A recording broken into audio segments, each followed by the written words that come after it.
Hello, it is Topical Tuesday, October 5th, 2021. Steve Sipress here. And yesterday the news came down, the not surprising news for anyone who follows Major League Baseball, and especially my beloved but almost always overwhelmingly, disappointingly, embarrassingly horrible New York Mets, who after another disastrous, disappointing season, fired their manager.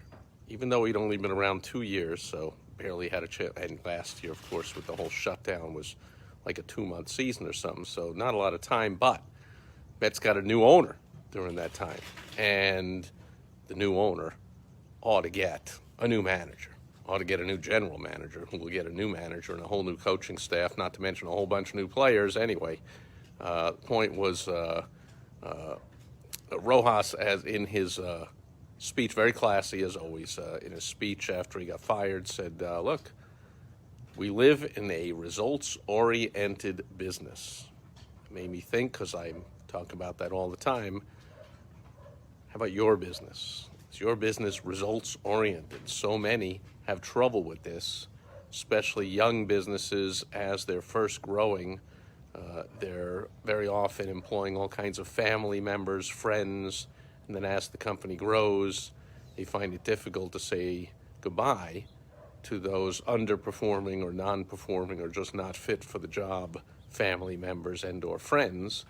And so the business becomes not results-oriented, but family-oriented or friend-oriented or relationship with our, you understand, how can I let Mary go? She's been here 20 years, or she's a friend of mine, or, how can I, results-oriented, right? So if your culture of your business is that it's results-oriented, and you let everybody know that right off the bat, look, I know you're my sister, my brother, my friend, my cousin, my neighbor, my mom, my whatever, but this is a results-oriented business, and we're going to hold everybody to the same high standards, and we'll let our personal life be separate from our business. Difficult to do, but it's the right thing to do if you want to grow as a business, just like the New York Mets, who hopefully want to grow from disappointing third place finish.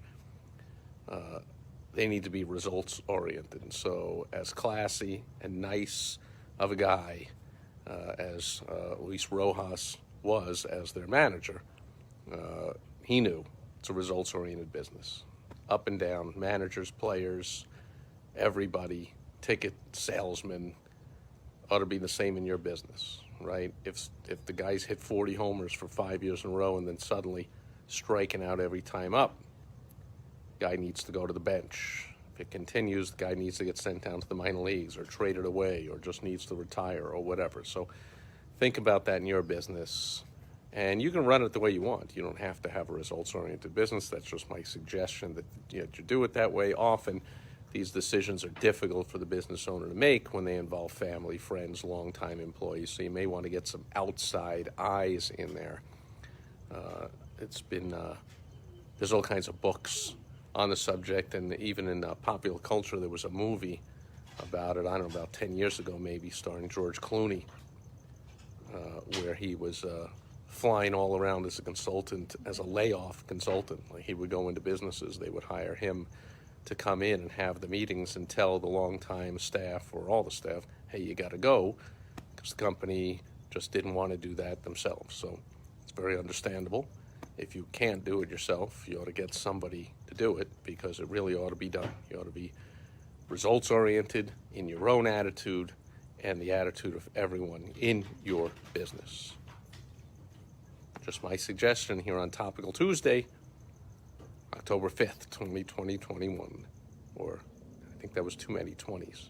So, man, I horribly said the year I am fired from this video, and I'll be back tomorrow.